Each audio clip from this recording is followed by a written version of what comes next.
The rain hammered against the cobblestones of Mayfair that fateful Tuesday evening. It was the kind of night when proper young ladies stayed indoors. The kind of night when scandal was born. Lady Laura Whitmore stood at the imposing door of Ravenswood Castle, her pink silk gown drenched through, her dark hair plastered to her face. She raised her fist and knocked, once, twice, 3 times. The door creaked open, revealing not a butler, but the Duke himself. Alexander Ravenswood, the richest man in London, the coldest heart in England, the one man no woman dared approach. His dark eyes swept over her sodden form, and for a moment neither spoke. "Your Grace," Laura said, lifting her chin despite the water dripping from her lashes, "I have a proposition that will solve both our problems." The Duke's expression didn't change. Not a flicker of surprise crossed his granite features. "Miss Whitmore," he said, his voice like aged whiskey. "It's 11 o'clock at night. Yes, you're unchaperoned. Yes, standing at my door like a drowned cat. A very determined drowned cat. Your Grace." Something shifted in his eyes. Perhaps it was amusement. Perhaps it was annoyance. With the Duke of Ravenswood, one could never tell. "Come in before you catch your death," he said, stepping aside. "Though I suspect you've already sealed your social demise by coming here." Laura swept past him, leaving puddles on his priceless Persian rugs. "My social demise happened 3 seasons ago when I suggested women should be allowed to invest in the stock exchange." "Ah, yes," the Duke murmured, closing the heavy door behind her. "The infamous investment incident. Lady Pemberton still hasn't recovered from the shock." "She never liked me anyway," Laura said, wringing water from her skirts. "I once told her that her peacock hat made her look like she was being attacked by exotic poultry." The corner of the Duke's mouth twitched. "Just barely." But Laura saw it. "You find that amusing, Your Grace?" "I find many things amusing, Miss Whitmore. I simply choose not to show it." "How exhausting that must be." The Duke led her to his study, a masculine room of dark wood and leather. The fire crackled invitingly, and Laura moved toward it gratefully. "Now," he said, pouring himself a brandy and offering her nothing, "a gentleman would never offer spirits to a lady. What is this proposition that couldn't wait until calling hours?" Laura turned from the fire, her wet gown clinging in ways that would have made her mother faint. "You need a wife," she stated simply. The Duke's hand paused mid-pour. "I beg your pardon?" "Don't pretend ignorance, Your Grace. All of London knows your mother has given you an ultimatum. Marry by season's end or lose control of the northern estates." The Duke set down the decanter with deliberate precision. "And how, pray tell, does this concern you?" "Because I need a husband," Laura said. "But not just any husband. I need one who won't actually want to be married to me." The silence stretched between them like a taut wire. "You're proposing a fake marriage," the Duke said slowly. "A business arrangement." "Precisely." Laura began to pace, her wet slippers squelching with each step. "Think about it, Your Grace. You get your estates. I get my freedom. We maintain separate lives, separate interests. And what makes you think I would agree to such an absurd arrangement?" Laura stopped pacing and looked him directly in the eye. "Because you're desperate, Your Grace. Oh, you hide it well behind that icy facade. But I've watched you at every ball this season. You've danced with exactly 47 young ladies. You've proposed to none. You find them all insufferable." The Duke's eyes narrowed dangerously. "You've been watching me?" "I observe everyone," Laura said with a shrug. "It's my particular talent. For instance, I know that you tap your left finger exactly 3 times when you're bored. You did it 16 times during Lady Morrison's musicale last week. I know you prefer your brandy neat, your coffee black, and your conversation minimal. I know you donate anonymously to 3 orphanages and a hospital, though you die before admitting it publicly. Stop, the Duke commanded, and for the first time, his composure cracked. How could you possibly know that?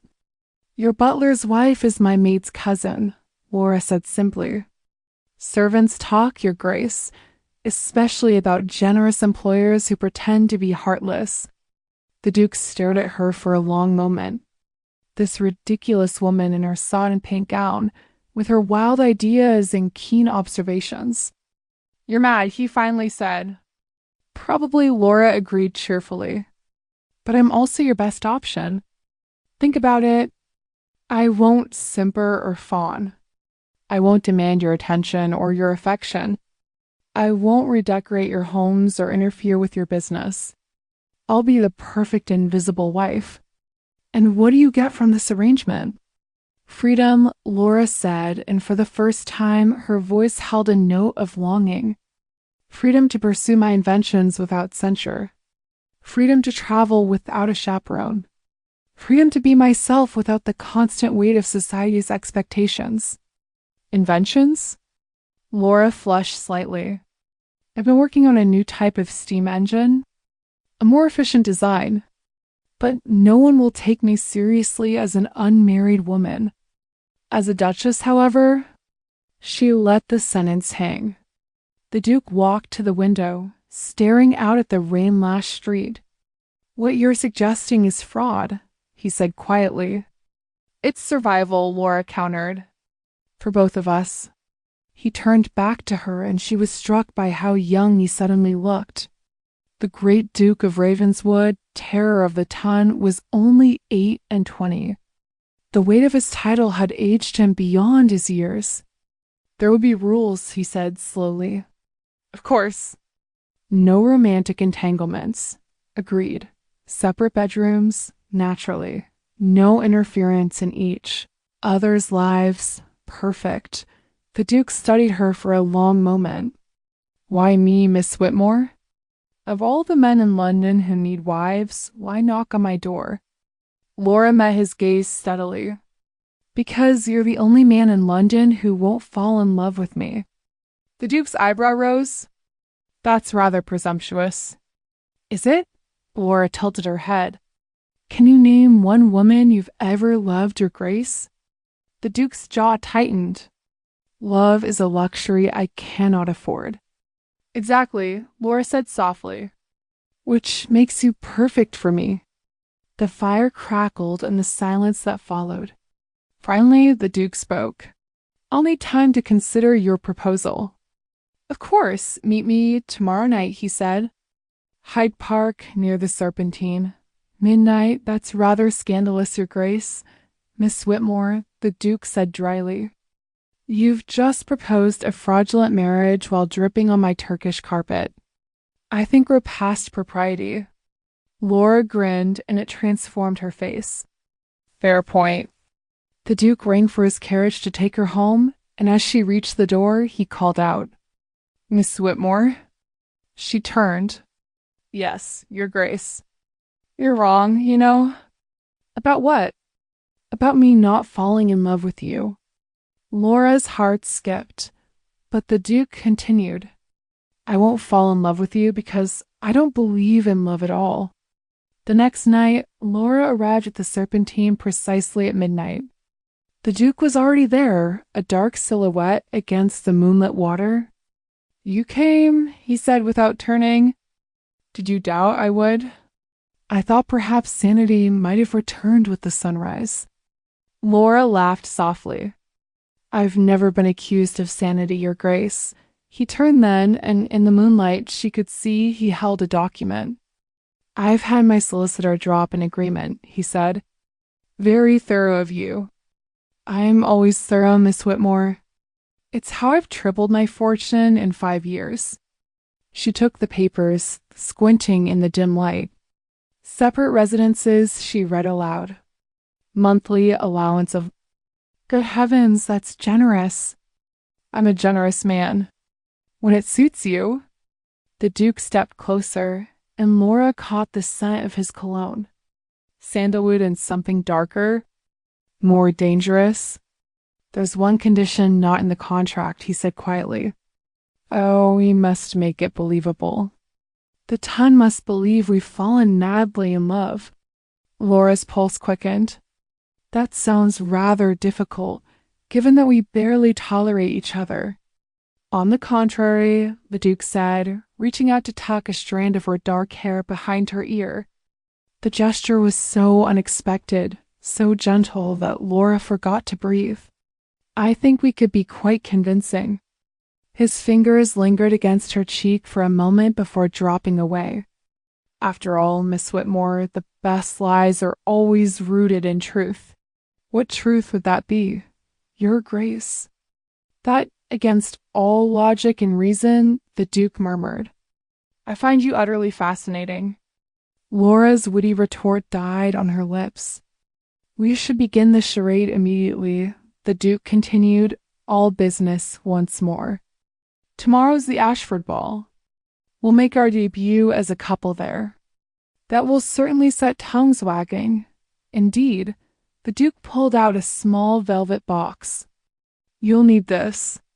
Laura opened it and gasped. Inside lay a ring unlike anything she'd ever seen. A pink diamond surrounded by smaller white stones set in rose gold. It's beautiful, she breathed. It was my grandmother's, the Duke said.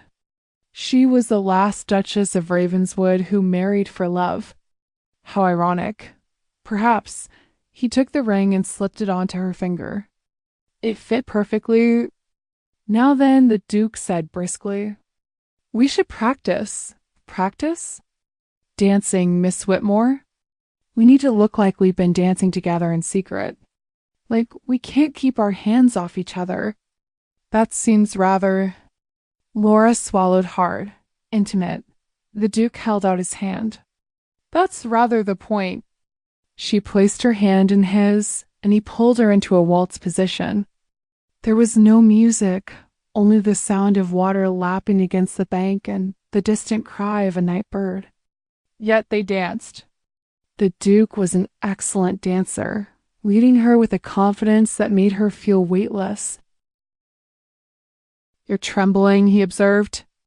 It's cold, liar. His hand on her waist pulled her closer, and Laura's breath caught. This is dangerous, she whispered. What is? This. Pretending. The Duke spun her, then pulled her back against his chest. Then we'd better be very careful, Miss Whitmore. They danced in silence for several more minutes before the Duke stepped away. That should be sufficient, he said, though his voice sounded strained. We'll announce our engagement at the ball tomorrow. So soon? The sooner we begin, the sooner we can settle into our separate lives. Of course, Laura said, though something in her chest felt hollow. Your Grace? Yes. What if someone discovers the truth? The Duke's expression hardened. Then we'll both be ruined. So I suggest, Miss Whitmore, that you become a very good actress. The Ashford ballroom glittered like a jewel box, hundreds of candles reflecting off crystal chandeliers and gilt mirrors. Laura entered alone, as planned, wearing a gown of pale pink silk that shimmered with every movement. The bodice was embroidered with silver thread, and her dark hair was piled high with pink roses. She looked every inch a lady. She felt like a fraud. The whispers started immediately. Is that the Whitmore girl? I heard she's been turned down by every eligible man in London. Did you hear about her latest scandal with the investment scheme? Laura held her head high and smiled serenely. Inside, her stomach churned. Where was the Duke? Then, like the parting of the Red Sea, the crowd split. The Duke of Ravenswood entered the ballroom, and every eye turned to him. He was devastating in black evening wear, his cravat perfectly tied, his dark hair gleaming in the candlelight. He walked straight to Laura, without a word, without a bow, without any of the proper preliminaries. He took her hand and raised it to his lips, The ballroom fell silent. Miss Whitmore, the Duke said, loud enough for everyone to hear. You look absolutely radiant tonight. Your Grace, Laura managed, her voice barely a whisper. Dance with me, he commanded. It wasn't a request. He led her to the dance floor as the orchestra struck up a waltz. Every eye in the ballroom was on them. Smile, the Duke murmured as he pulled her into his arms. You look terrified. I am terrified? Don't be. I won't let you fall. And somehow Laura believed him.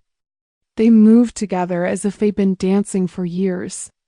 The Duke's hand on her waist was firm, possessive, even. His eyes never left her face.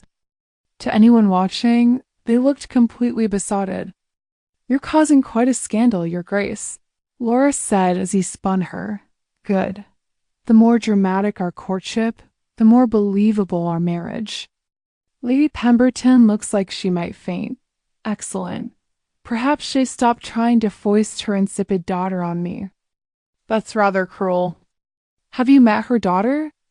She believes the earth is flat and that reading causes feminine hysteria. Laura bit back a laugh. You can't laugh, the Duke warned. We're supposed to be having an intimate, romantic conversation. What should I do instead? Gaze at me adoringly. I don't know how to gaze adoringly. Then just look at me, the Duke said, his voice dropping to a low rumble. Just look at me like I'm the only man in this room. Laura met his eyes, and something electric passed between them. The Duke's hand tightened on her waist.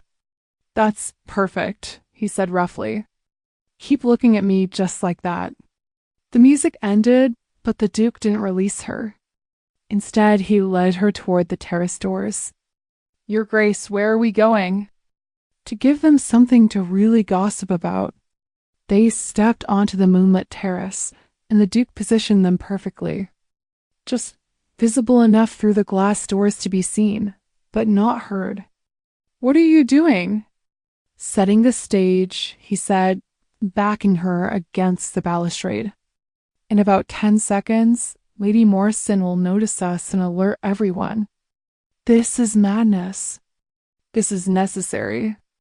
The Duke reached up and cupped her face in his hands. Don't pull away. I won't. And whatever you do, don't close your eyes. Why not? Because I need you to remember this is just pretense. Then he kissed her. It should have been a performance. A calculated move in their elaborate charade. But the moment his lips touched hers, something ignited. Laura's hands came up to grip his jacket, and the Duke made a sound low in his throat that sent shivers down her spine. When he finally pulled away, they were both breathing hard. Well, the Duke said unsteadily, that should do it. Through the glass doors, Laura could see the entire ballroom watching them. Lady Morrison had her fan pressed to her chest. Lady Pemberton had actually fainted. I think we may have overdone it, Laura whispered.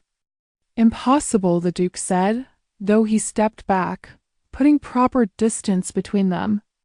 We're supposed to be madly in love, remember? Right? Laura said, touching her lips. Madly in love. Pretending. The Duke's jaw clenched. Exactly. Pretending. Shall we go back inside and face the wolves? In a moment, Laura needed to collect herself. That kiss had felt anything but pretend. Miss Whitmore, the Duke said formally, I should inform you that I'll be calling on you tomorrow. Officially. To ask your father for your hand. My father will be thrilled, Laura said dryly. He's been trying to marry me off for 3 years. Then everyone gets what they want. Yes, Laura agreed, though something in her chest tightened. Everyone gets what they want. They returned to the ballroom and immediately were surrounded. Your Grace, Lady Morrison gushed. Is it true? Are you and Miss Whitmore? The Duke took Laura's hand and raised it, displaying the pink diamond for all to see. Miss Whitmore has done me the extraordinary honor of agreeing to be my wife." The ballroom erupted, some in congratulations, others in barely concealed horror. Through it all, the Duke kept Laura's hand in his, an anchor in the storm of society's reaction. "When did this happen? How long have you been courting? What about Miss Pemberton?" The Duke raised his free hand for silence. "Miss Whitmore and I have been corresponding in secret for months," he lied smoothly. "What started as an intellectual discourse on her fascinating theories about steam engines became something more. I found myself utterly captivated by her brilliant mind. Several ladies tittered at the notion of a woman having theories about engines. And then," the Duke continued, his voice carrying across the ballroom, "I realized I wasn't just captivated by her mind. I was completely, irrevocably in love with all of her."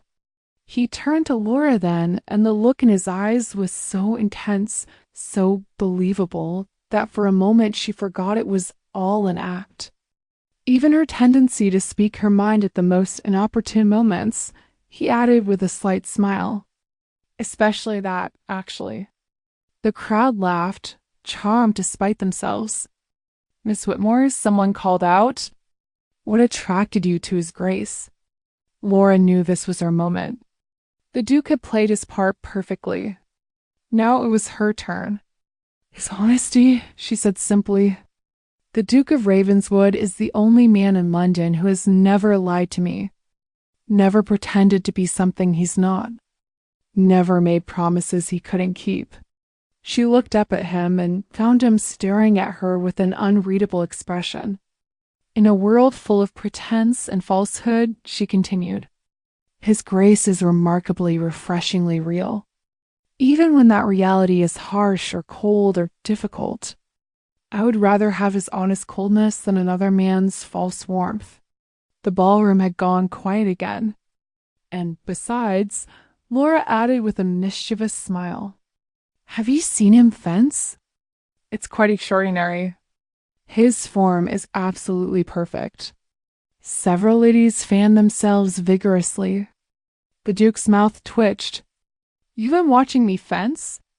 You're not the only one who can gather intelligence, Your Grace. Touché, Miss Whitmore." Lady Ashford, their hostess, stepped forward. "This calls for champagne," she declared. To the happy couple, glasses appeared as if by magic, and soon everyone was toasting them. The Duke and Laura stood side by side, playing their parts perfectly. No one noticed that they were careful not to touch. No one saw the tension in the Duke's jaw. No one observed how Laura's hands trembled slightly as she raised her glass. They were perfect actors in a perfect farce. Until Lord Pemberton, deep in his cups, called out, "When's the wedding then?" The Duke didn't hesitate. 6 weeks. 6 weeks. The room gasped collectively.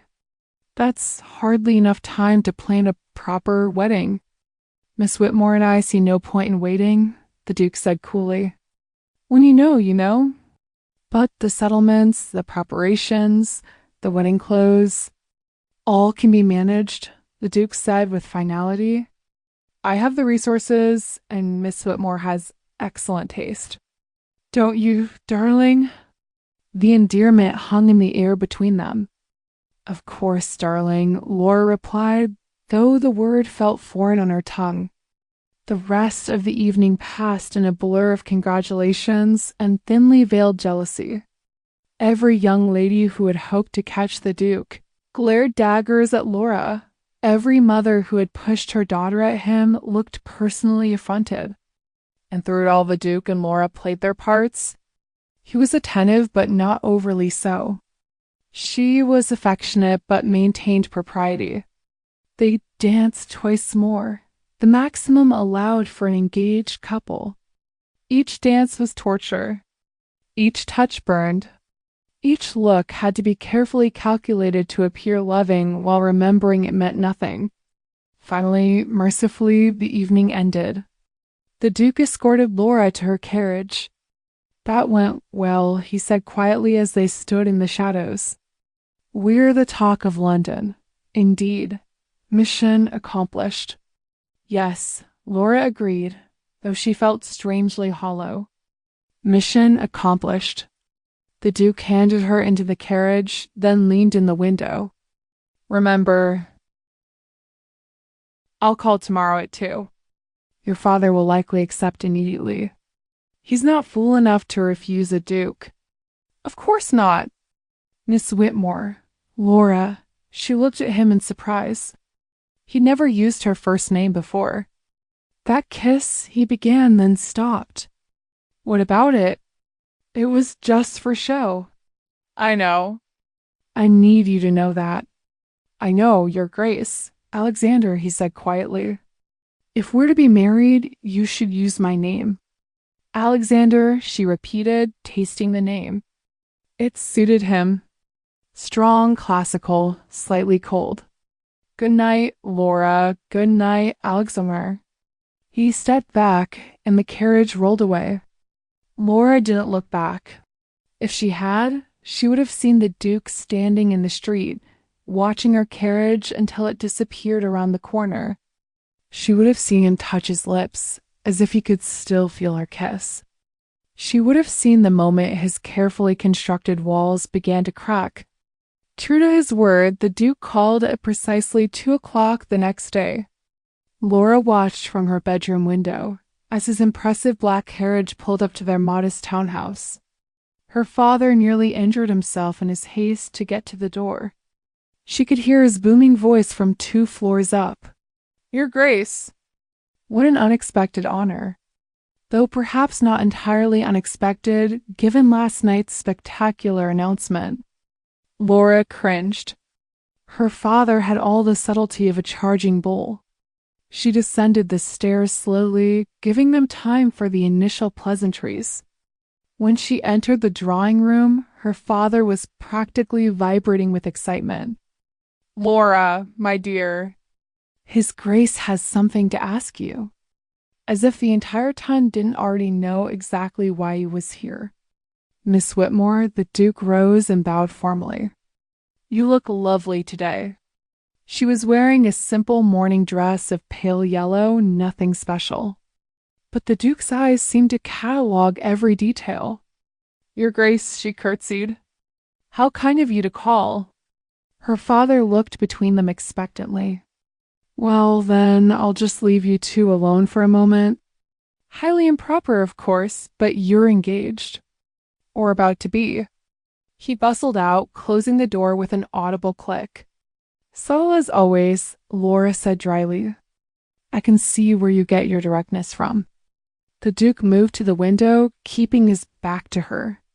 Your father has accepted my suit, of course. The settlements are generous. You'll want for nothing. I don't care about money. No, the Duke agreed, turning to face her. You care about freedom, which my money will provide. He pulled out a different document from yesterday's. This is the real contract, he said quietly. The one your father won't see. Laura took it and read carefully. It outlined everything they discussed. Separate lives, separate bedrooms, mutual respect for each other's pursuits. There's a new clause, she noticed. About heirs. The Duke's expression was carefully neutral. The title needs an heir. It's expected. We'll need to. That is, eventually. Laura felt heat rise in her cheeks. I understand the biological requirements, Your Grace, of course. The Duke cleared his throat. We can address that issue when necessary. Perhaps in a year or 2, once the initial scrutiny has died down. Very practical. I'm always practical, Miss Whitmore. Except when you're kissing me on terraces in full view of the ton. The Duke's eyes darkened. That was calculated, was it? Laura moved closer to him. It didn't feel calculated. Feelings are irrelevant, the Duke said stiffly. This is a business arrangement. Of course, Laura agreed, though something in her chest tightened. Purely business. Speaking of which, I've arranged for you to meet with my man of affairs tomorrow. He'll set up accounts for your inventions. You can order whatever materials you need. That's very generous. It's practical, the Duke corrected. If you're occupied with your inventions, you won't interfere with my life. How romantic. The Duke studied her for a long moment. You're angry. I'm confused, Laura admitted. Last night you kissed me like I was performing for an audience, the Duke interrupted. Which I was, were you? Laura challenged. Because it felt real to me. The Duke went very still. That's dangerous thinking, Miss Whitmore. Or is it just honest? The Duke crossed the room in 3 strides, backing her against the wall. You want honesty? He said, his voice low and dangerous. Fine. Yes, the kiss affected me. Yes, I've thought about it every moment since. Yes, I want to do it again. But none of that matters. Why not? Because I don't do love, Laura. I don't do feelings. I don't do any of the things that kiss might have implied. I'm offering you a business arrangement, nothing more. And if I want more, then you're a fool, the Duke said bluntly. I'm incapable of giving more. I don't have it in me. I don't believe that. The Duke laughed, but it was a bitter sound. You don't know me, Miss Whitmore. You don't know what I've done, what I've had to do to maintain this title, this fortune. Then tell me. The Duke pulled away abruptly. No, why not? Because you'll run, he said simply. Any sane woman would. I'm not exactly known for my sanity. The Duke looked at her then, really looked at her. Standing there in her simple yellow dress, chin raised defiantly, challenging him at every turn. No, he agreed softly. You're not. A knock at the door interrupted them. Laura's father burst in without waiting for permission. Well, is it settled? Are the congratulations in order? Yes, Mr. Whitmore, the Duke said, back to his formal self. Your daughter has graciously agreed to become my Duchess. Wonderful. Marvelous. We must celebrate. Champagne. Where's the champagne? Laura watched the Duke endure her father's enthusiasm with stoic patience. He was back behind his walls, the brief moment of vulnerability gone. But she'd seen it. She'd seen him. And despite his warnings, despite the contract, despite everything, she was already in trouble. The next 6 weeks passed in a whirlwind of preparations. Laura stood for endless fittings, chose flowers she didn't care about, and tasted cakes that all seemed too sweet. Through it all, the Duke was a distant presence. He called on her exactly 3 times a week, as was proper. He escorted her to exactly 2 balls and 1 opera. He was perfectly polite, perfectly appropriate, perfectly cold. The Tun, however, was convinced they were madly in love. How could they not be? The way the Duke looked at her when she entered a room. The way Laura smiled when he took her hand. The way they danced together, as if the rest of the world didn't exist. It was all performance. Masterful, convincing performance. Only Laura's maid, Sarah, seemed to see through it. You're unhappy, miss, she said one evening as she helped Laura dress for another ball. I'm perfectly fine, Sarah. You're in love with him. Don't be ridiculous. Sarah began pinning up Laura's dark hair. He's in love with you too, you know. He doesn't believe in love. Men always say that, Sarah said wisely. Right up until they don't. The Duke is different. They all think they're different, miss. But I've seen the way he watches you when you're not looking. Like a man dying of thirst looks at water. Laura's heart skipped, but she forced herself to remain calm. You're imagining things. If you say so, miss. But mark my words. That man is halfway in love with you already. He just doesn't know it yet. That night's ball was at the Duke's own London mansion. An engagement ball, the event of the season. Laura arrived fashionably late in a gown of deep rose silk that shimmered in the candlelight. The bodice was embroidered with gold thread, and diamonds sparkled at her throat. The Duke's diamonds. He'd sent them that morning with a terse note. Wear these tonight. A duchess needs jewels. When she entered the ballroom, the Duke was waiting at the bottom of the grand staircase. He looked magnificent in midnight blue, his dark hair gleaming. When he saw her, something flickered in his eyes.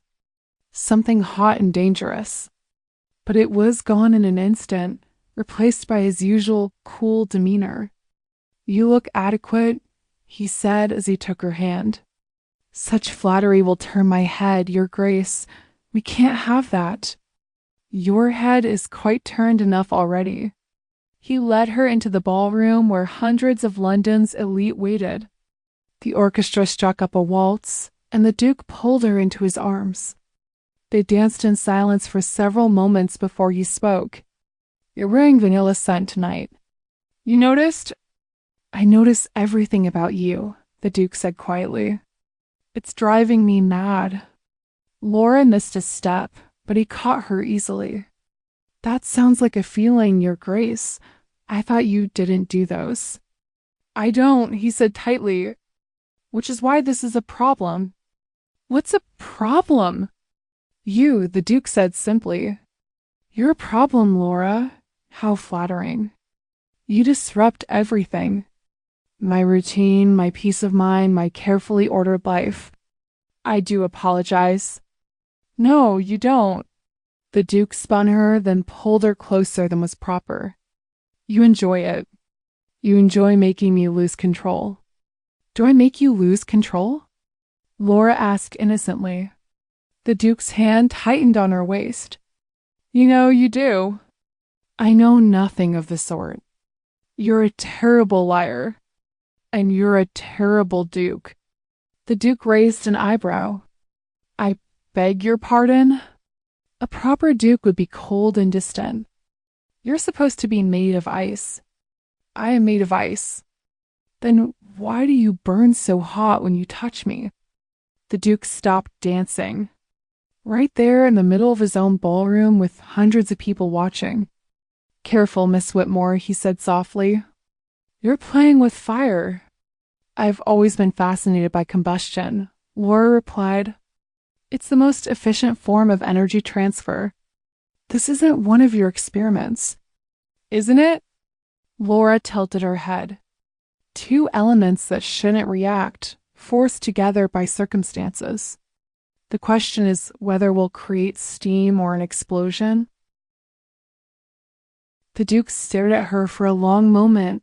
Then, without warning, he led her off the dance floor, through the ballroom, past the curious guests, out onto the terrace. But this time, he didn't stop there. He pulled her down the garden steps, into the darkness of the rose garden. "Your Grace, what are you doing?" "Breaking my own rules," he said roughly. He backed her against a garden wall, his hands braced on either side of her. "Tell me to stop," he said hoarsely. "Why would I do that?" "Because if you don't, I'm going to kiss you. And this time it won't be for show." "Then kiss me," Laura whispered. The Duke groaned and captured her lips with his. This kiss was nothing like the one on the terrace. That had been calculated, controlled. This was pure fire. His hands tangled in her hair, sending pins scattering. Her fingers gripped his jacket, pulling him closer. When they finally broke apart, they were both breathing hard. "This is a mistake," the Duke said, though he didn't step away. "Probably. We had an agreement." "Agreements can be amended." The Duke laughed, but it was a pained sound. "You don't understand, Laura. I'm not good for you. I'm broken." "Everyone's a little broken, Alexander." "Not like me," he said quietly. "I haven't felt anything in years." "Not since." He stopped. "Since what?" The Duke pulled away, running a hand through his hair. We should go back. People will notice we're gone. Let them notice. Laura, tell me, she insisted. What happened to you? What made you this way? The Duke was silent for so long she thought he wouldn't answer. Then, quietly, he began to speak. I was 20 when my father died. Suddenly, I was Duke, responsible for estates, tenants, family members. My mother fell apart. My younger sister was only 12. I had to be strong. I had to be perfect. I had to be cold. That doesn't explain everything. The Duke's jaw clenched. There was a woman, Lady Catherine Mansfield. I thought I loved her. I was young, foolish. I proposed. She accepted. What happened? I caught her in bed with my best friend the night before our wedding. Laura's heart ached for him. Alexander, she was very apologetic, the Duke said bitterly. Explained that she loved him, but needed my money. They planned to continue their affair after we married. I was just the fool with the title and the fortune. That's horrible. That's reality, the Duke corrected. Love is a lie people tell themselves to make the transaction of marriage more palatable. I don't believe that, because you've never been betrayed. Haven't I? Laura stepped closer to him. You think you're the only one with scars, Alexander? I've been rejected by every man in London. Not because I'm not pretty enough or rich enough, but because I'm too much. Too smart, too outspoken, too unconventional. Do you know what it's like to be told repeatedly that you need to be less? Less intelligent, less curious, less yourself? At least betrayal is swift. Rejection by 1,000 cuts takes years. The Duke stared at her in the moonlight. You're not too much, Laura. You're... He stopped himself. I'm what? Perfect, he said quietly. You're perfect exactly as you are. And that terrifies me. Why? Because I want you, he admitted. God, help me, I want you. And I don't just mean physically, though that's certainly part of it. I want your brilliant mind and your terrible jokes. I want your inventions and your observations. I want the way you make me feel alive for the first time in years. And that's the problem. Because if I let myself have you, truly have you, I'll destroy it. I destroy everything I touch. You haven't destroyed me. Yet, the Duke said darkly. Give me time. Laura reached up and cupped his face in her hands. What if I'm not as fragile as you think? What if I don't break so easily? Everyone breaks, Laura. Not me, she said fiercely. I'm too stubborn to break. Too contrary. You say you'll destroy me? I say you'll try and fail. Because I see you, Alexander Ravenswood. I see past the ice to the fire beneath.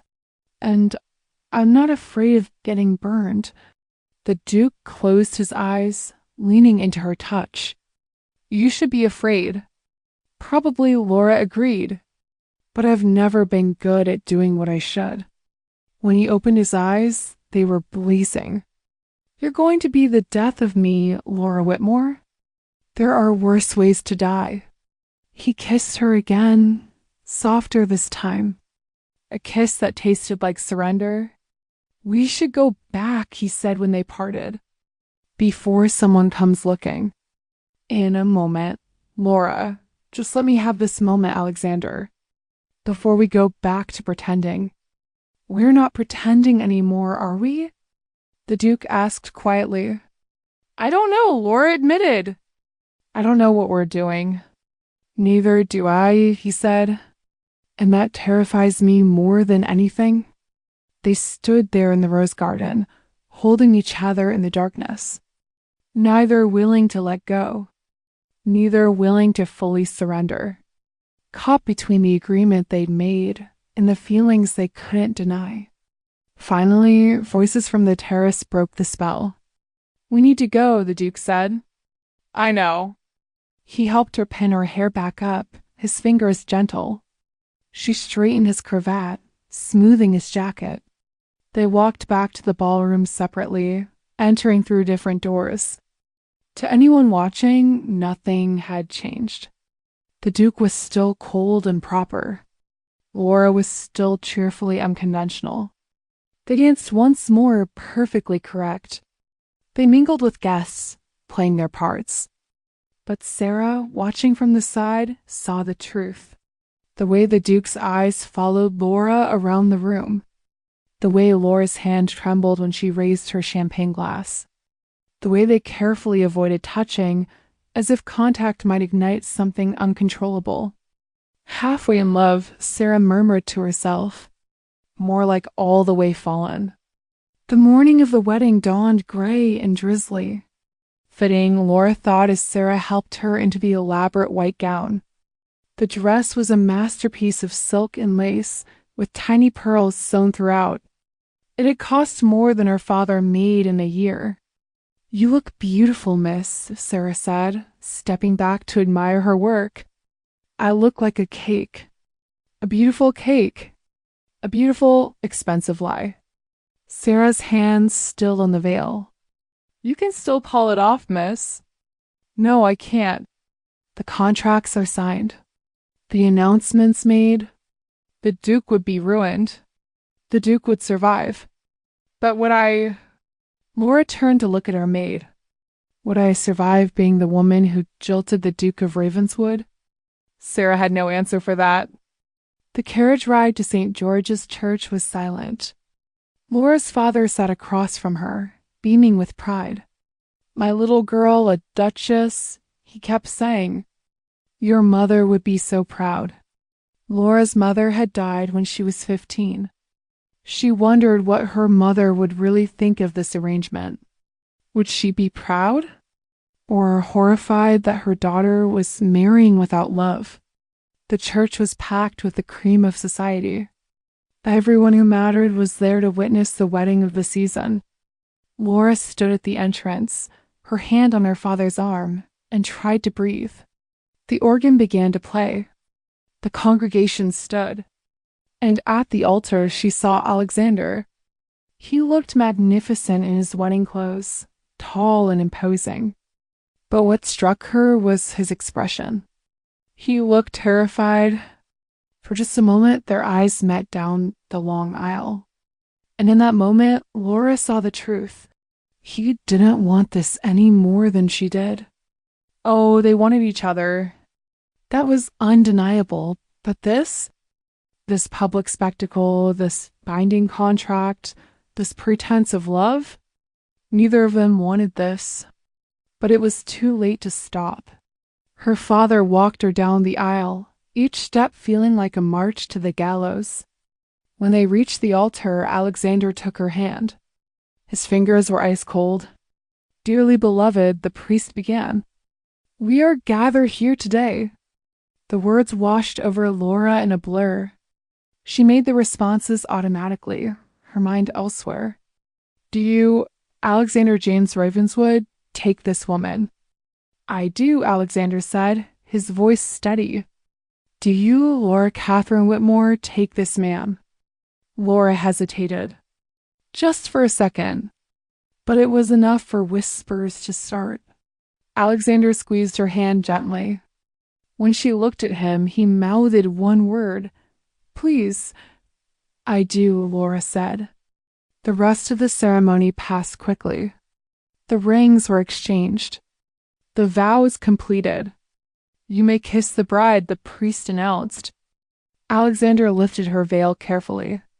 His eyes searched hers for a moment. Then he leaned in and kissed her. It was a proper kiss. A public kiss. Nothing like the passionate embraces in the garden. But his hand trembled slightly where it touched her cheek. When they parted, he whispered so only she could hear. "Thank you." "For what?" "For not running." "I considered it.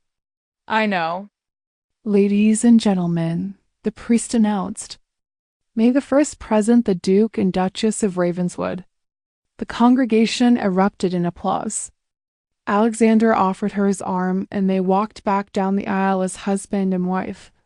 Legally bound, emotionally confused, completely unprepared for what came next.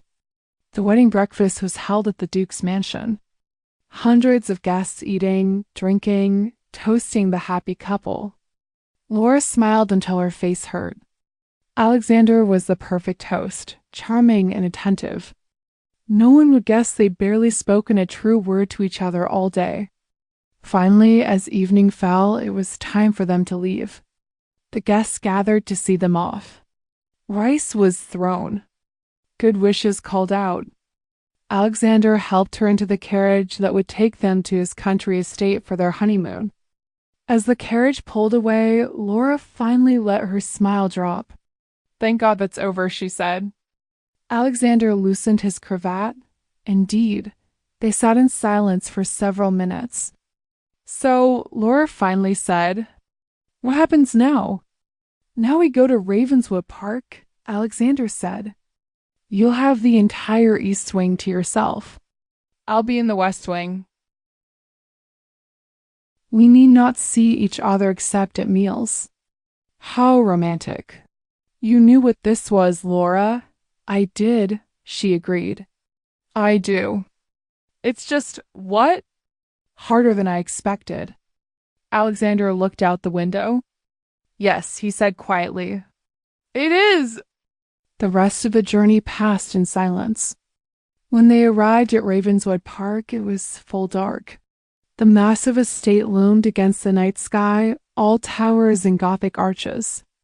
It looked like something from a fairy tale. Or a nightmare. "Your Grace," the butler greeted them. "Welcome home." "Thank you, Pembroke," Alexander said. "Please show the Duchess to her chambers." "Very good, Your Grace." Alexander turned to Laura. "I'll see you at breakfast," he said formally. "Good night, Duchess." "Good night, Duke." He walked away without looking back. Laura followed Pembroke to the East Wing, her wedding dress trailing behind her. Her chambers were magnificent. A sitting room, dressing room, and bedroom all decorated in soft blues and creams. Fresh roses filled crystal vases. A fire crackled in the hearth.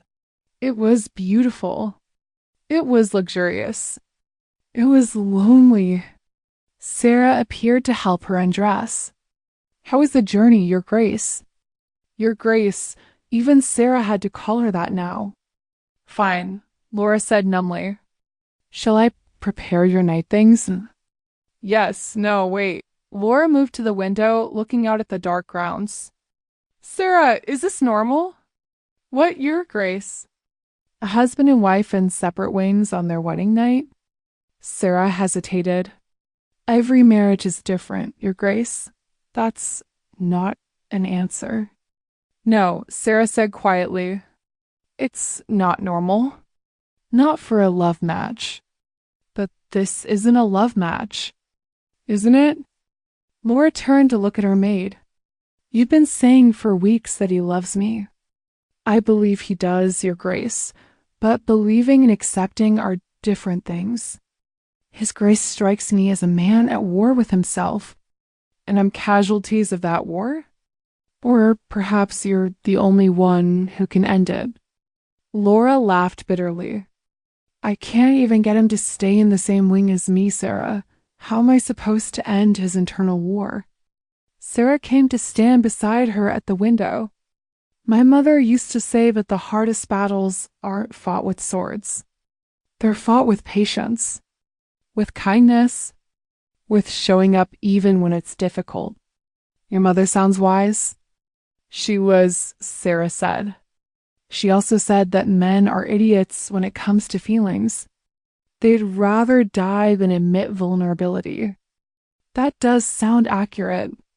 "Give him time, Your Grace. He'll come around. And if he doesn't, then you'll still be a duchess with your own workshop for inventions. There are worse fates." Laura supposed that was true. But as she prepared for bed in her lonely chamber, she couldn't help but think of Alexander in his room in the West Wing. Was he thinking of her? Did he regret this arrangement? Did he wish, as she did, that things could be different? The clock struck midnight. Her wedding day was over. She was the Duchess of Ravenswood. She had everything she'd wanted. Freedom, independence, resources for her inventions. So why did she feel like she'd lost something precious? Why did her chest ache with loneliness? Why did she want to run through the corridors to the West Wing and demand that her husband explain why he was so afraid of feeling? But she didn't. She stayed in her beautiful, lonely room. And somewhere in the West Wing, Alexander lay awake, thinking of her, wanting her, hating himself for both. 2 weeks passed in polite distance. Laura threw herself into her inventions, converting one of the estate's outbuildings into a workshop. Alexander buried himself in ledgers and correspondence. They met for breakfast and dinner. They spoke of weather and estate matters. They carefully avoided any topic of substance. The servants began to whisper. The Duke and Duchess who lived like strangers. It couldn't last. And it didn't. It started with a scream. Laura was in her workshop, testing a new steam valve design, when she heard it. High, terrified, coming from the main house. She ran, her work apron still on, tools clanking in her pockets. She burst through the main doors to find chaos. Alexander was on the floor of the entrance hall, blood pooling beneath him. A man stood over him with a knife. Where is it? The man demanded. Where's the document? Alexander, despite the knife wound in his shoulder, managed to speak. I don't know what you're talking about. Liar, the man raised the knife again. And Laura acted without thinking. She pulled a heavy wrench from her pocket and threw it. It struck the attacker's wrist with a sickening crack. The knife went flying. The man spun toward her, and Laura saw his face clearly. Lord Pemberton. Lady Pemberton's husband. Father of the insipid daughter Alexander had rejected. But his eyes were wild, desperate. You, he snarled. This is your fault. If he married my daughter like he was supposed to. He lunged at Laura, but Alexander, despite his wound, surged up and tackled him. The two men crashed into a table, sending priceless china shattering. Laura grabbed a poker from the fireplace. Let him go, she commanded. Pemberton had his hands around Alexander's throat. Alexander was weakening from blood loss. I said let him go. She swung the poker, catching Pemberton across the shoulders. He released Alexander and stumbled back, right into the arms of the footman who had finally arrived. Secure him, Alexander gasped. Send for the constable. And a doctor, Laura added, dropping to her knees beside him. God, Alexander, you're bleeding everywhere. It's nothing. It's not nothing, you stubborn man. She pressed her hands against the wound, trying to stem the flow. You're ruining your apron, Alexander said weakly. Shut up. Just shut up and don't you dare die. Wasn't planning on it? Good, because I'd be very annoyed if you died. Only annoyed? Laura, there's something I need to tell you. Not now. Save your strength. No, listen. The document he wanted. It's about you. What? Before Alexander could answer, his eyes rolled back. He went limp. If Alexander. The doctor arrived within the hour, but it felt like years. He worked on Alexander while Laura paced outside the door. Finally, he emerged. He'll live, the doctor said. The wound is deep, missed anything vital. He's lost a lot of blood, but he's strong. Can I see him? He's asking for you. Laura practically ran into the room. Alexander was propped up in bed, his shoulder heavily bandaged. He looked pale but alert. You hit Pemberton with a wrench, he said as soon as he saw her. And a poker. My warrior duchess. Alexander, what's this about a document? What did Pemberton want? Alexander's expression grew serious. Sit down, Laura. That sounds ominous. She sat on the edge of his bed. Before we married, Alexandra began. I had you investigated. You what? It's standard practice. I needed to know who I was marrying. Even in a fake marriage. I'm going to hit you with another poker. Please let me finish. The investigator found something. Something about your mother. My mother? What about her? Laura, your mother wasn't just some merchant's daughter. She was the illegitimate daughter of King George IV. Laura stared at him. That's not possible. I have the documents to prove it. Letters, a settlement agreement. Your mother was royalty, Laura. Illegitimate, but royalty nonetheless. But that would make me the king's great-granddaughter, with a legitimate claim to recognition, possibly even a title in your own right. Pemberton found out somehow. He wanted the documents to blackmail us, or possibly to use them to elevate his own status. Laura's mind was reeling. You've known this for weeks? Yes, and you didn't tell me? I was trying to protect you. From what? From the truth about my own family. Alexander reached for her hand. From the vultures who would circle if they knew. From the fortune hunters and blackmailers. From people like Pemberton. I don't need protecting, Alexander. I need honesty. You're right, he said quietly. I'm sorry. I should have told you. Yes, you should have. There's more. Of course there is. Now that Pemberton knows, others will find out. The scandal will be enormous. An illegitimate royal bloodline hidden for decades. The press will go mad. Society will either embrace you or destroy you. Probably both. Wonderful. Laura, I can protect you from this. We can destroy the documents. Deny everything. No one has to know. But you already know, yes. Does it change how you see me? Alexander was quiet for a moment. Yes, he admitted. She started to pull her hand away, but he held tight. It makes me see you more clearly, he continued. The pride, the intelligence, the natural grace. You were born to be more than just a merchant's daughter. You were born to be extraordinary. And you married me anyway. You say that like you're not a duke. I'm a duke who bought you, he said bitterly. Our marriage is a transaction. You deserve better. You deserve someone who can love you properly. And you think you can't. I know I can't. Why? Because I'm broken, Laura. Catherine broke something in me that can't be fixed. Did she? Laura leaned closer. Or did you break it yourself? Did you lock your heart away so tightly that you've forgotten where you put the key? It's safer locked away. Safe is overrated. Says the woman who just fought off an attacker with a wrench. Says the woman who loves you. The words hung in the air between them. Alexander went very still. You can't love me. Too late. Laura, I've loved you since that night in the garden, she admitted. Maybe even since you kissed me on the terrace. Definitely since you stood at the altar looking terrified, but still saying I do. Stop. No, you need to hear this.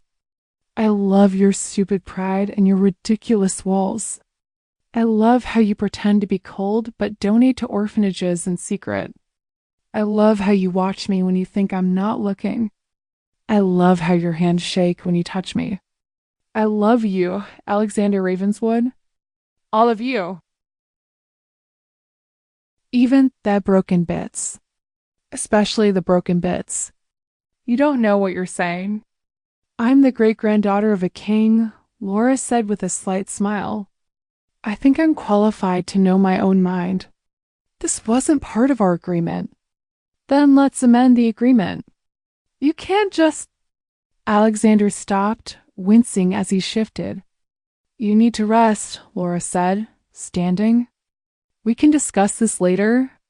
Laura, wait. She paused at the door. What? Thank you, he said quietly, for saving my life. You would have done the same for me. Yes, Alexander said, his eyes intense. I would. I'd do anything for you. That sounds dangerously close to a feeling, Your Grace. Go, he said roughly. Before I say something we'll both regret. Like what? Like the truth. Which is. But Alexander turned his face away, closing his eyes. Go, Laura. Please. She left, closing the door quietly behind her. But she heard him, just barely, whisper to the empty room. I love you too. God help me, I love you too. The scandal broke 3 days later. The London papers screamed the news. Secret royal blood. The Duchess of Ravenswood's hidden heritage. Illegitimate line revealed. Within hours, Ravenswood Park was besieged. Reporters at the gates. Gawkers on the roads. Letters pouring in by the hundred. Alexander, still recovering from his wound, tried to manage the chaos. But it was Laura who surprised everyone. She called a press conference. Unheard of for a duchess. Absolutely scandalous. Perfectly Laura. She stood on the front steps of Ravenswood Park, wearing a simple pink day dress. No jewels, no elaborate hair. Just Laura. Ladies and gentlemen of the press, she began, her voice clear and strong. I understand you have questions about my heritage. Let me be perfectly clear. Yes, my mother was the illegitimate daughter of King George IV. Yes, I have royal blood. No, I have no interest in claiming any titles or privileges from that connection. But Duchess, someone called out. Surely you must want recognition. Recognition? Laura laughed. I'm the Duchess of Ravenswood. I'm an inventor with 3 patents pending. I'm a woman who speaks her mind in a world that wishes I wouldn't. What more recognition could I possibly need? What about the scandal? Another reporter shouted. What about it? My mother was born out of wedlock. So were thousands of others. It doesn't diminish her worth or mine. If society wishes to judge me for circumstances of birth I had no control over, that says more about society than it does about me. The reporters scribbled frantically. And what does the Duke think of all this? Laura's expression softened. The Duke married me knowing the truth. He shone more honor and integrity than any man I know. If anyone has issues with my heritage, they're welcome to take it up with him. Though I should warn you, he's rather protective of me. And quite handy with a sword. Is it true Lord Pemberton attacked him over this information? Lord Pemberton is a desperate man who made desperate choices. He's been arrested and will face justice. I have no further comment on that matter. One final question, Duchess. Do you love your husband? The crowd went silent. This was the question everyone wanted answered. Was their marriage real or the sham everyone whispered about? Laura looked directly at the reporter who'd asked. Then she looked up at the window where she knew Alexander was watching. With my whole heart, she said simply, even if he's too stubborn to believe it. She turned and walked back into the house, leaving the press in uproar. Alexander was waiting in the entrance hall. That was quite a performance, he said. It wasn't a performance. The last part was. No, Laura said, walking past him toward her workshop. The last part was the only thing that wasn't. He followed her despite his injury. Laura, we need to discuss this. No, we don't. You can't just declare your love for me to the entire press corps. I just did. It complicates everything. Good. Things were far too simple before. Simple? Alexander laughed incredulously. Nothing about us has ever been simple. No, Laura agreed, pulling on her work apron. But at least now it's honest. I can't give you what you want. I'm not asking you for anything. You're asking for everything. Laura finally turned to face him. No, Alexander, I'm not asking at all. I'm just telling you how I feel. What you do with that information is up to you. And if I do nothing, then we continue as we are. A duke and duchess living separate lives. You'll accept that? I agreed to it from the beginning. But you love me, yes, and that doesn't change anything? It changes everything for me, Laura said quietly. But I can't make it change anything for you. That has to be your choice. Alexander stared at her for a long moment. You're a remarkable woman, Laura Ravenswood. I'm a woman in love with a stubborn mule of a duke. He almost smiled. Mule? Would you prefer ass? That definitely got a smile. Small, brief, but real. I should go, he said. Yes, you should. Before you accidentally admit to having a feeling. Heaven forbid. He reached the door, then paused. Laura? Yes. What you did today facing those reporters. It was brave. It was necessary. No, it was brave.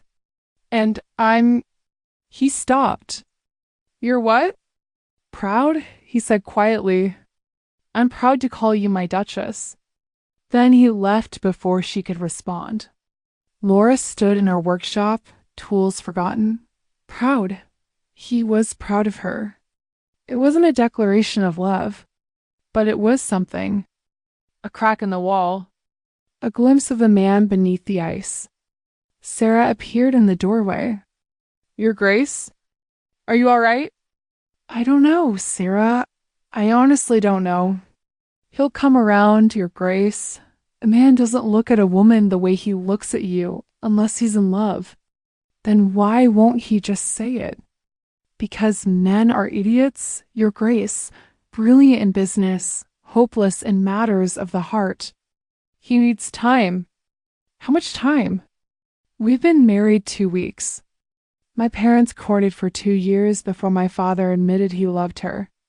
2 years? And they were perfectly matched from the start. The Duke has more walls to break down. I'm not sure I have the patience for 2 years.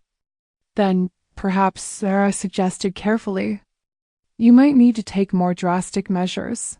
Such as?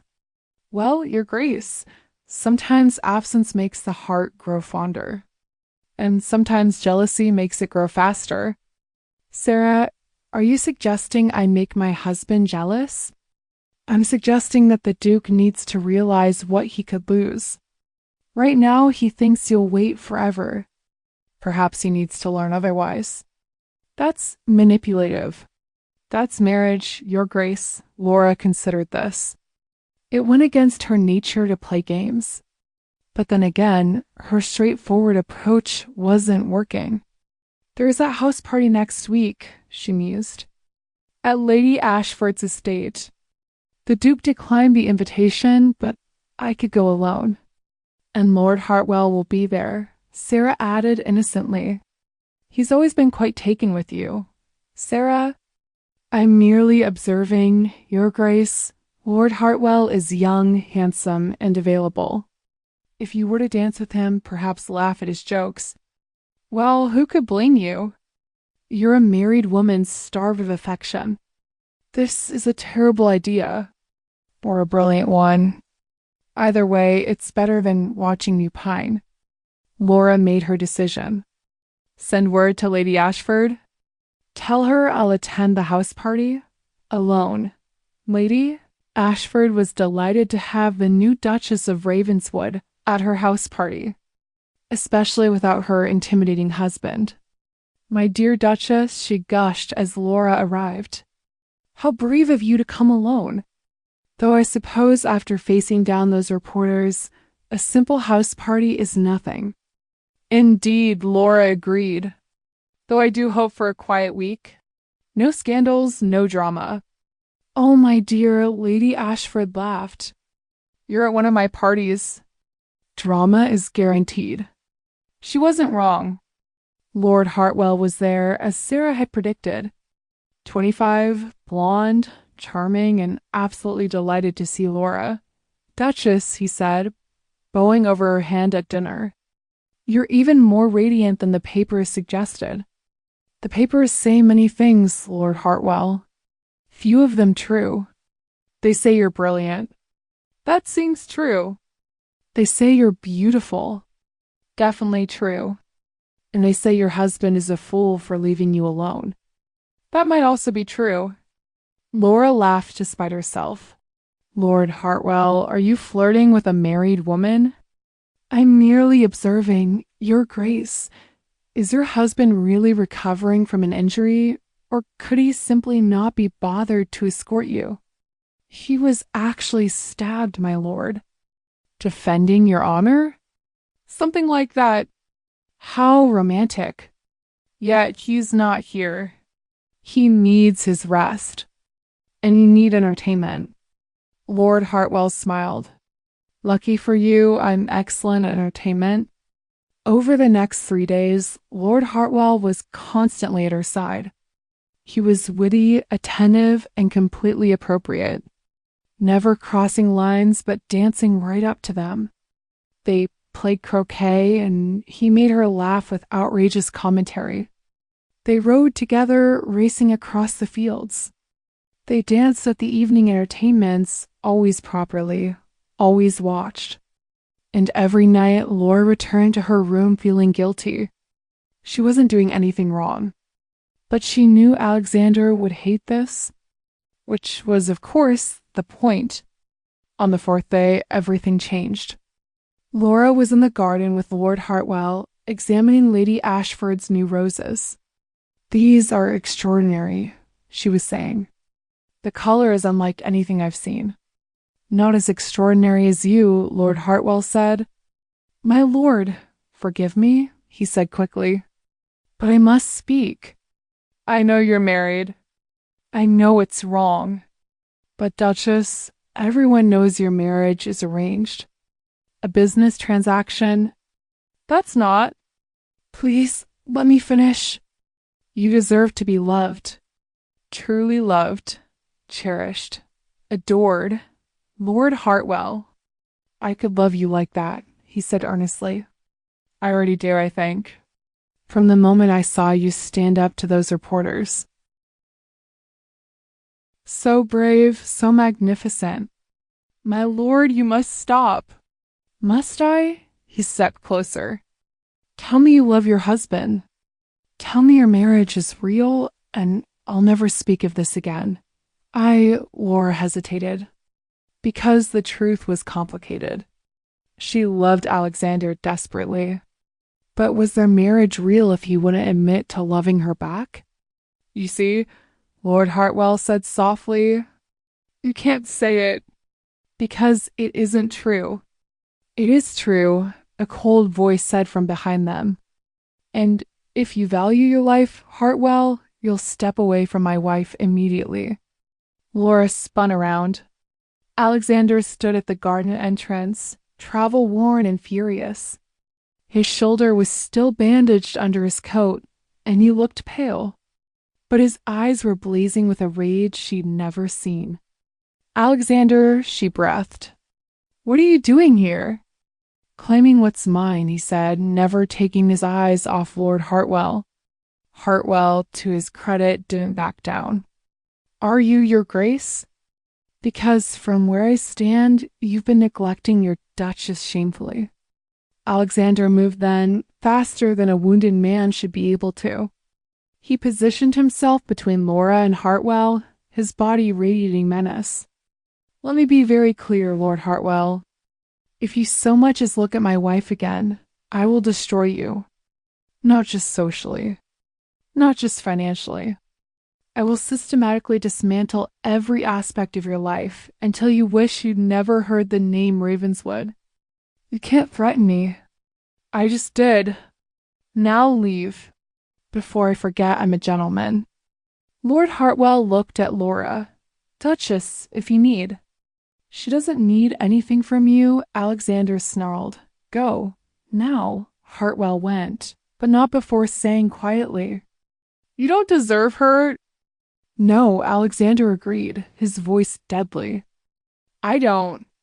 But she's mine, anyway. When Hartwell was gone, Alexander turned to Laura. His fury was palpable. Pack your things, he said coldly. We're leaving. Alexander, now, Laura, you can't just order me around. I'm your husband. I can do exactly that. No, Laura said, standing her ground. You can't ignore me for weeks, then show up and act like a jealous lover. Jealous? Alexander laughed bitterly. You think this is jealousy? What else would it be? Rage, he said simply. Pure, uncontrolled rage. At Hartwell? At you. Laura felt like she'd been slapped. At me?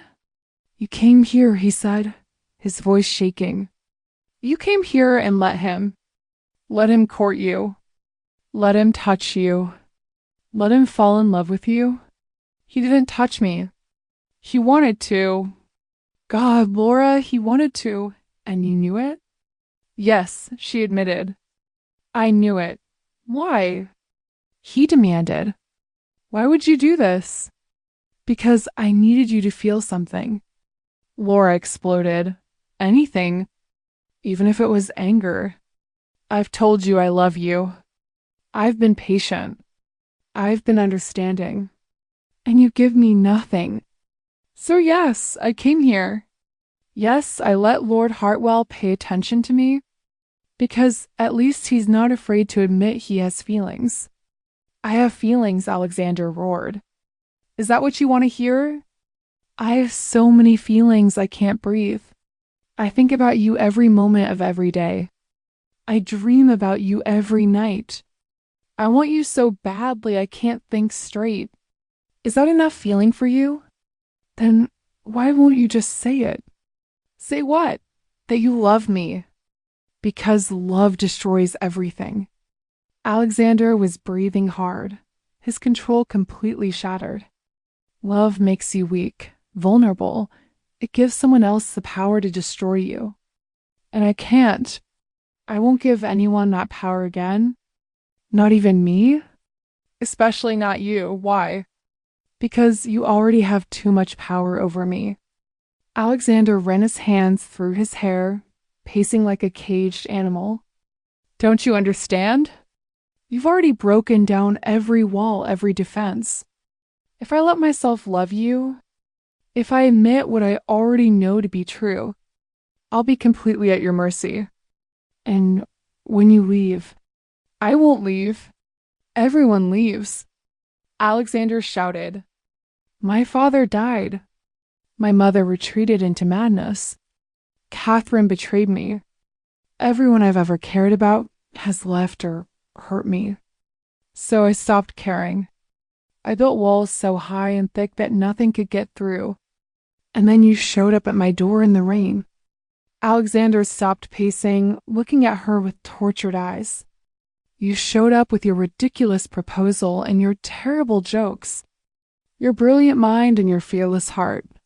And piece by piece, you demolished everything I'd built to protect myself. Alexander, I'm terrified, Laura. Don't you see? I'm absolutely terrified. Because I love you so much it physically hurts. And if you leave, when you realize you could do so much better, it will destroy me completely. Laura crossed to him then, reaching up to cup his face in her hands. Listen to me, Alexander Ravenswood. I am never leaving you. You don't know that. Yes, I do. Because you're stuck with me. Legally, emotionally, completely stuck. I'm difficult and stubborn, and I have too many opinions. I'm messy, and I blow things up in my workshop. I can't embroider, and I'm terrible at managing servants. But I'm yours. Entirely, completely, irrevocably yours.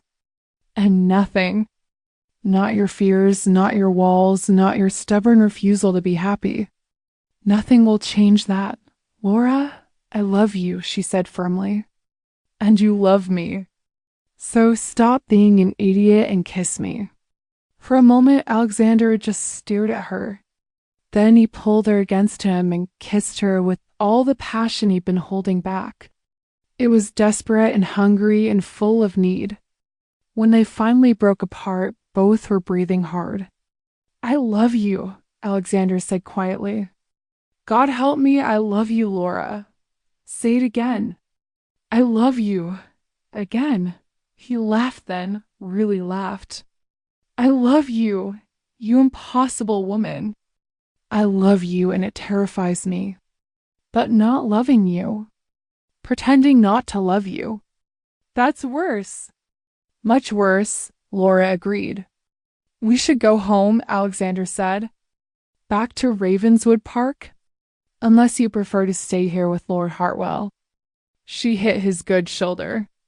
That's not funny. It's a little funny. You're really jealous. I was murderous. If he touched you. But he didn't. Because he's not that stupid. And because I wouldn't have let him. No? Laura shook her head. I only want you to touch me, Alexander. Only ever you. Something flared in his eyes. We're leaving. Now. Right now. But my things. Sarah can pack them. We're going home immediately. Why the rush? Because Alexander said, pulling her toward the house, I've just admitted I love you. And I'd very much like to show you how much. In private, repeatedly? Oh, Laura said, blushing. Oh, indeed. Now move, Duchess. We have a marriage to consummate. Properly this time. The carriage ride back to Ravenswood Park was torture. Sweet, exquisite torture. Alexander held her hand the entire way, his thumb tracing circles on her palm. Such a simple touch, but it set Laura's entire body alight. You're trembling again, he observed.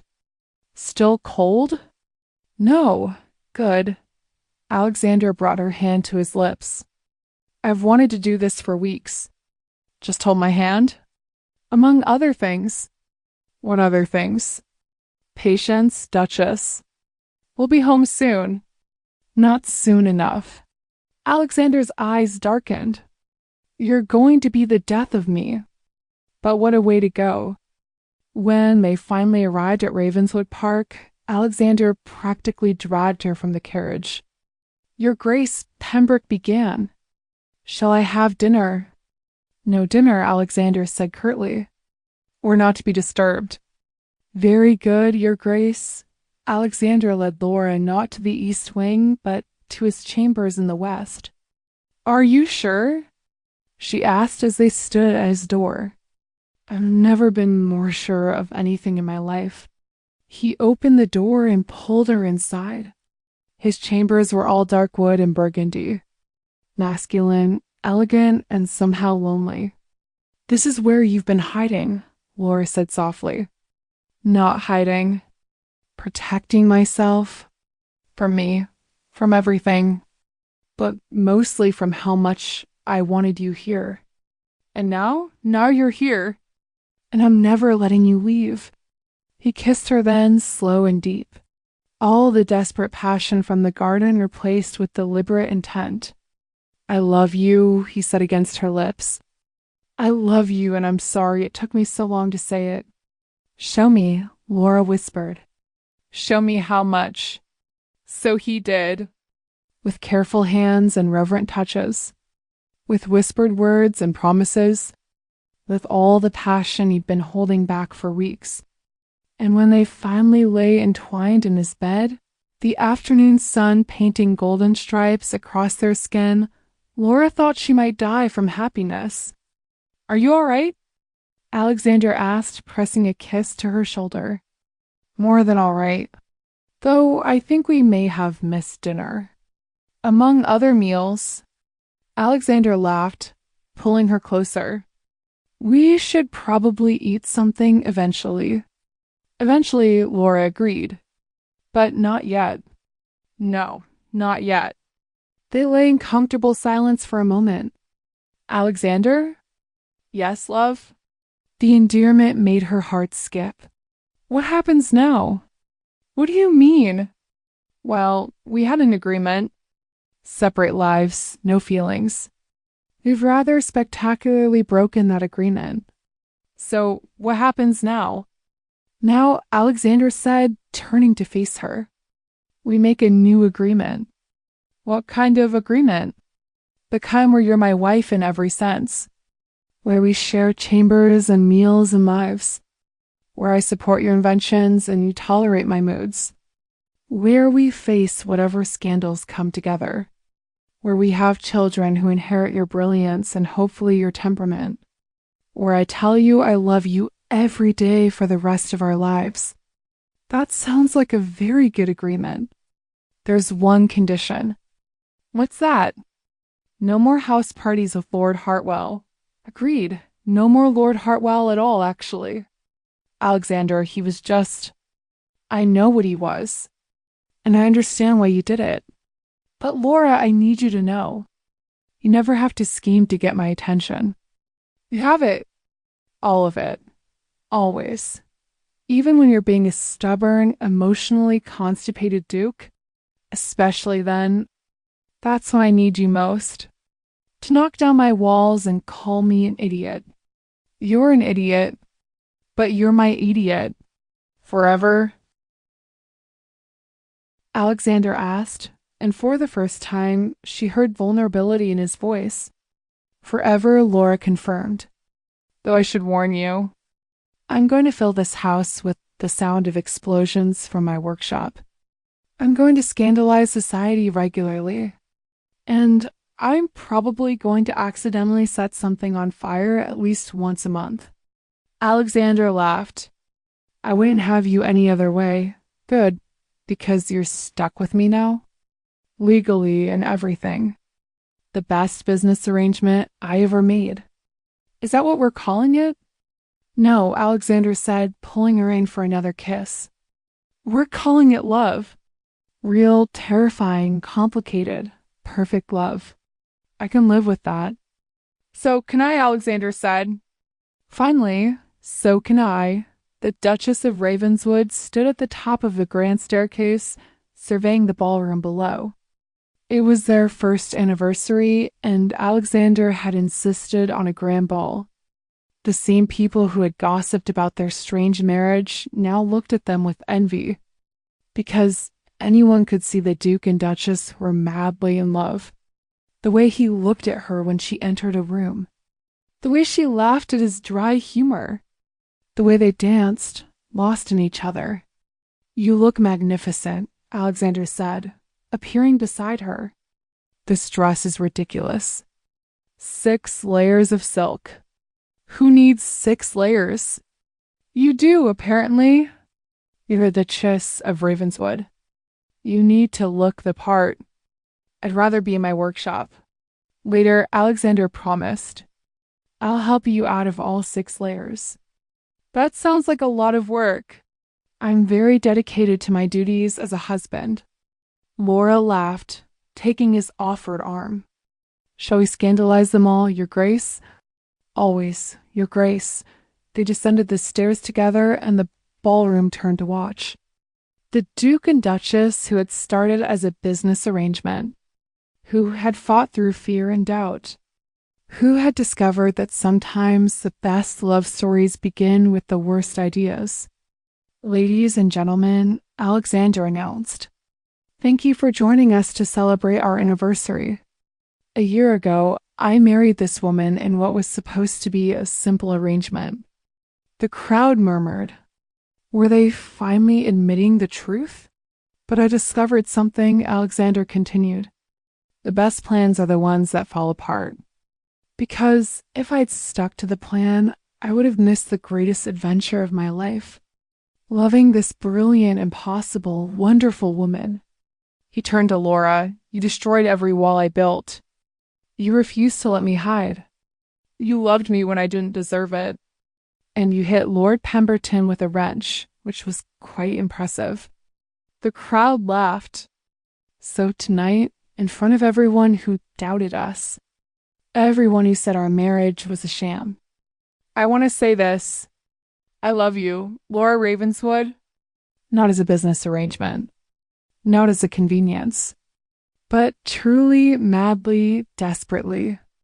And I will spend every day of the rest of my life proving it. The ballroom erupted in applause, but Laura only had eyes for Alexander. I love you too, she said, not caring who heard. Even though you're still an emotionally constipated duke sometimes, only sometimes, you're improving. High praise indeed. The orchestra began to play, and Alexander pulled her into a waltz. They danced as they had a year ago, but everything was different now. No pretense, no calculation, just two people who had found each other against all odds. Do you regret it? Alexander asked as they spun. The arrangement? Never, even though it didn't go as planned. Especially because it didn't go as planned. Laura smiled up at him. Besides, I've been working on a new invention. Should I be worried? Probably. It involves a lot of explosives. Of course it does. But that's not the exciting part. What's the exciting part? I'm going to need to take some time away from it soon. Why? Laura guided his hand to her stomach. In about 7 months, we're going to have a different kind of adventure. Alexander stopped dancing. Right there in the middle of the ballroom. Are you saying? I'm saying the nursery needs renovating. And you might want to reinforce my workshop. Baby-proof it, as it were. You're with child? Very much so. Alexander kissed her then, in front of everyone. A kiss that was definitely not proper. A kiss that set tongues wagging. A kiss that said everything words couldn't. When they parted, the entire ballroom was staring. I think we've caused another scandal, Laura murmured. Good, Alexander said. I find I rather like scandals. As long as they're with you. Only with me? Only ever with you, my love. Always and forever. They resumed dancing, ignoring the whispers and stares. Let society talk. They had each other. They had love. And they had learned that sometimes the best things in life come from the worst plans. The Duke who didn't believe in love. The Duchess who had too many ideas. The arrangement that was supposed to be fake. The marriage that became everything. And as they danced in their ballroom, surrounded by people who would never quite understand them, they knew one truth. Love isn't a business arrangement. It's a beautiful disaster. And they wouldn't have it any other way. The end, my dear readers, what a journey we've shared tonight. From that rain-soaked evening when Laura knocked on the Duke's door with her outrageous proposal, to this moment of perfect happiness. We've seen that love isn't always convenient. It doesn't follow rules or agreements or carefully laid plans. Sometimes love comes disguised as a business arrangement. Sometimes it hides behind walls of ice. Sometimes it takes a wrench-wielding duchess to break through to a lonely duke's heart. But when real love finally breaks through, oh, what magic it creates. The Duke learned that protecting your heart only leads to a life half-lived. Laura discovered that sometimes the biggest risk leads to the greatest reward. Together, they proved that the best marriages aren't perfect. They're real. They're messy and complicated and full of challenges. But they're also full of laughter, passion, and the kind of love that transforms everything it touches. So remember, dear readers, don't be afraid to knock on that door. Don't be afraid to propose the impossible. Don't be afraid to love with your whole heart, even when it's terrifying. Especially when it's terrifying. Because the greatest love stories always begin with the greatest leaps of faith. If you enjoyed this tale of the Duke and Duchess of Ravenswood, please don't forget to subscribe to our channel. Hit that like button if you believe in love that conquers all. Leave a comment telling me your favorite moment. Was it the kiss in the garden? The confrontation with Lord Hartwell? Or perhaps the moment the Duke finally admitted his love? Share this story with someone who needs to believe in romance again. Someone who needs to know that love can bloom in the most unexpected places.